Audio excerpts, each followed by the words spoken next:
오늘 얘기할 내용은 인공지능과 관련된 저작권 동향이란 내용이야. 사실 인공지능은 내가 몇 번 얘기한 것처럼 1960년도에 나왔던 개념으로 엄청 오래된 개념이지. 근데 과거에는 사실 전혀 문제가 되지 않았지. 왜냐하면 저작권이나 이런 것이 언제나 중요한 게 영향력이잖아. 근데 요즘 인공지능이 급격히 발달하면서 기존 저작권자들을 위협하기 시작했어. 그리고 또 하나, 인공지능이 몇 년 전까지만 해도 GAN 나오기 전까지만 해도 그냥 할 줄 아는 거가 쉽게 말하면은 통계적 기법을 활용해서 예측을 하거나 분류를 하는 것이었거든.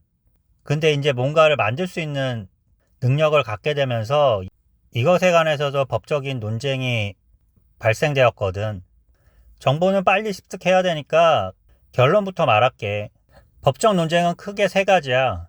인공지능이 발명자가 될 수 있냐는 것인데 이것은 거의 결론이 나가고 있어. 전 세계적으로 인공지능은 발명자로 인정하지 않는 거가 추세야.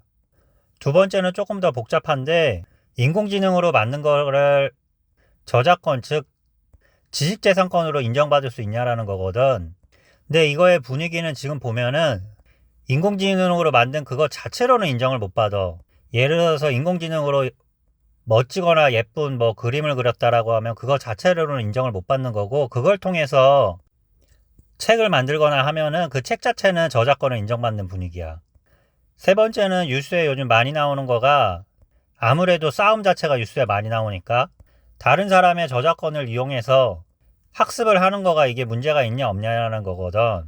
인공지능은 알다시피 이제 많이 알려졌지. 학습을 하기 위해서 많은 데이터가 필요한데 그 데이터를 마음대로 가지고 학습을 해도 되냐는 거거든.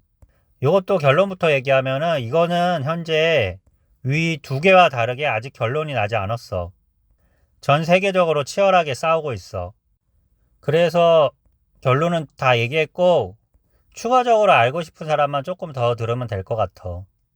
우선 첫 번째, 인공지능이 특허권자나 이런 거가 될 수 있는지에 대한 논쟁. 이거는 안 된다라고 결론 냈다라 그랬잖아. 조금만 더 구체적으로 설명드리면 스테판 테러라라는 사람이 2019년에 이 사람이 개발자거든? 그래서 자기가 만든 소프트웨어의 약간 우수성을 증명하려라 그랬던 것 같아. 이 프로그램명이 다부스였는데 이 다부스가 발명을 했다라 그러면서 특허 출원을 했거든. 근데 22년, 작년이지, 작년까지 이제 나온 게 이제 2심 결과까지 나왔는데 미국은 대부분 3심까지 안 가는 걸로 알고 있어. 어찌됐건 2심까지 나온 결론이 특허법에 발명자는 개인이라고 명시되어 있는데 인공지능은 개인이 될 수 없다라는 논리로 해서 사실상 불가 판정을 내렸어.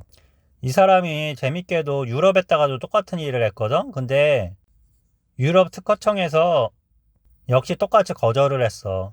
그래서 이 사람이 끈질기게 독일 법원부터 몇 군데 이제 법원에다가 소송을 했는데 결론은 미국하고 마찬가지로 인공지능은 안 된다 이런 결론을 내렸어. 그래서 내가 아까 처음에도 말한 것처럼 인공지능이 특허권자나 이런 걸로는 등록이 안 되는 게 전 세계적인 분위기야. 두 번째는 아까 얘기한 게 인공지능으로 만든 그림이나 글 같은 거를 저작권을 인정받을 수 있을까 하는 거였는데 22년 9월에 카스타노바라는 사람이 전 세계를 깜짝 놀라게 했던 그 그림 그리는 인공지능 있잖아, 미드저니. 이걸 이용해가지고 만화책을 만들었어. 18페이지 정도의 짧은 만화책이었는데 새벽의 자리야라는 작품이었어. 어찌됐건 이거는 저작권을 인정받았거든? 만화책 자체는? 근데 그 만화책의 핵심이 사실 거기 들어가는 그림이잖아. 그 그림은 저작권을 인정받지 못했어.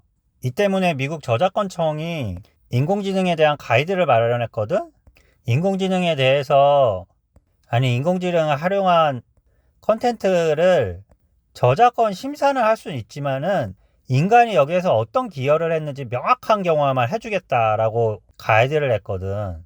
마지막으로 인공지능이 학습하는데 다른 사람의 이미지를 허락 없이 활용해도 되는지, 그러니까 다른 사람의 이미지나 글을 이용해서 학습해도 되는지에 대한 논쟁인데 이것은 결론이 아직 안 났다라 그랬잖아. 대표적으로는 이미지 유료 사이트? 되게 많이 유명한 데가 이제 게티 이미지잖아. 여기 게티 이미지에서 스테빌리티 AI 여기를 소송을 했어. 스테빌리티 AI가 유명한 게 사실 인공지능 이 플랫폼 만드는데 비용이 엄청나게 들어가는데 대부분 지금 이미지 관련 생성 인공지능은 대부분 유료지. 미드저니도 그렇고 뭐 달리도 그렇고 대부분 몇 번 사용하면 돈을 내야 돼. 근데 이 스테이블 디퓨전 같은 경우에는 내 PC에 깔아가지고 생성할 수 있기 때문에 사실상 무료야. 물론 나도 이거 좀 써봤는데 그래픽 카드가 정말 좋아야 돼. 내 컴퓨터가 그렇게 나쁘지 않음에도 불구하고 해상도를 최고로 높이진 못하더라고. 그래서 어쩔 수 없이 유료로 쓰는 사람들도 많어. 그리고 내가 다음 시간에 할지 모르겠는데 이거 쓰는 사람들에 대한 통계가 나왔거든?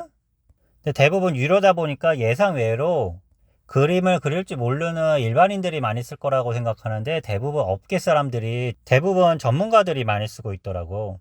스테빌리티 AI가 국내에는 잘 알려지지 않는데 홈페이지 가보면은 드림 스튜디오라는 게 있어. 이게 미드전이나 이런 것처럼 유료 서비스거든. 그래서 내 컴퓨터가 좋지 않거나 그리고 또 이게 스테이블 디퓨전이라는 게 일반 사람들은 좀 깔기가 복잡해. 기본적으로 파이썬으로 만들어졌기 때문에 파이썬도 설치해야 되거든. 그리고 나 같은 사람은 파이썬이 기존에 깔려있기 때문에 얘가 설치를 하면서 기존 환경을 뭘 건드릴지 몰라서 그게 불안해가지고 좀 더 안 좋은 컴퓨터에다가 내가 주로 프로그래밍 하지 않는 다른 데다 설치해가지고 더 좀 더 뭐 느린 경향이 없지 않아 있는 것 같기는 한데 어찌됐건 이런 사람들을 위해서 유료 서비스를 하고 있거든. 웹에서 쉽게 할 수 있게. 그래서 이 드림 스튜디오를 가지고 무료 서비스는 좀 공격하기가 힘들잖아. 이 드림 스튜디오라는 걸 가지고 소송을 걸었어. 게티 이미지를 가지고 학습을 했다는 거야. 자기네들 이미지를 가지고. 그거에 이제 근거가 나도 뭐 얘기는 들었는데 직접 본 적은 없고 뭐 검색을 하면 나오는지 모르겠다. 게티 이미지 로고가 나온 적이 있다라 그러더라고. 인공지능이 생성한 결과물에 대해서. 그래서 이거는 분명히 자기네들 이미지를 허락도 없이 학습을 해가지고 만들고 그걸 가지고 돈을 벌고 있기 때문에 이게 문제가 있다라고 해서 소송을 걸었는데 핵심은 공정이용이야. 공정이용이 뭐냐면 쉽게 얘기해서 이 정도는 저작권 침해가 아니다라고 인정받는 거거든, 법적으로. 이게 디지털 분야에서 이슈가 되면서 어찌됐건 지금은 이제 결론이 나버려서 아무도 신경 쓰지 않는 게 뭐냐면은 처음엔 검색 엔진이었어. 검색 엔진이 돈을 엄청 벌잖아. 사실 구글이나 우리나라 1위 회사인 네이버도 검색으로 돈을 버는 건데 이게 검색이 처음에는 저작권 침해였거든. 왜냐하면 검색이란 게 별게 아니라 인터넷 전체를 백업 받는 거야. 백업 받은 다음에 대표적으로 HTML 같은 거는 쓸모가 없고 용량만 차지하고 검색에 방해가 되니까 HTML은 다 삭제를 해. 그래서 데이터에 보관을 하고 있어. 그리고 이제 새로운 거, 그러니까 새로운 문서를 또 받아와야 되잖아. 이게 어디 있는지 모르잖아. 새로운 문서가 생겼는지 어떻게 알아. 그거는 기존 문서를 가지고 쭉 분석을 하다 보면 어디에 링크가 걸려 있잖아. 그러면 그 링크 사이트를 접속을 해봐. 그래서 그 링크 사이트에 있는 글이 기존에 없었던 글이다라고 하면 걔를 업데이트 치고 뭐 이런 거거든. 그 다음에 뭐 구글 같은 경우에는 페이지 랭크라고 해가지고 링크가 많이 되어 있으면 걔에다가 가산점을 주고 뭐 이런 식으로 해서 어떤 사람이 검색창에다가 검색하고자 하는 글을 넣으면은 그걸 가지고 점수를 매겨가지고 1등부터 뭐 20등까지 이렇게 쭉 해가지고 매긴 다음에 쭉 나열해서 보여주는 게 검색 엔진이야.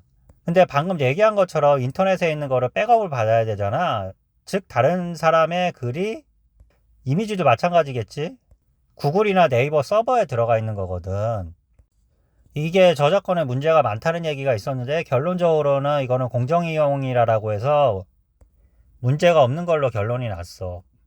그럴 수 있었던 거는 사실 검색 엔진이 검색 자체를 통해서 돈을 버는 것도 맞는데 이걸 통해서 해당 사이트로 이동을 하잖아.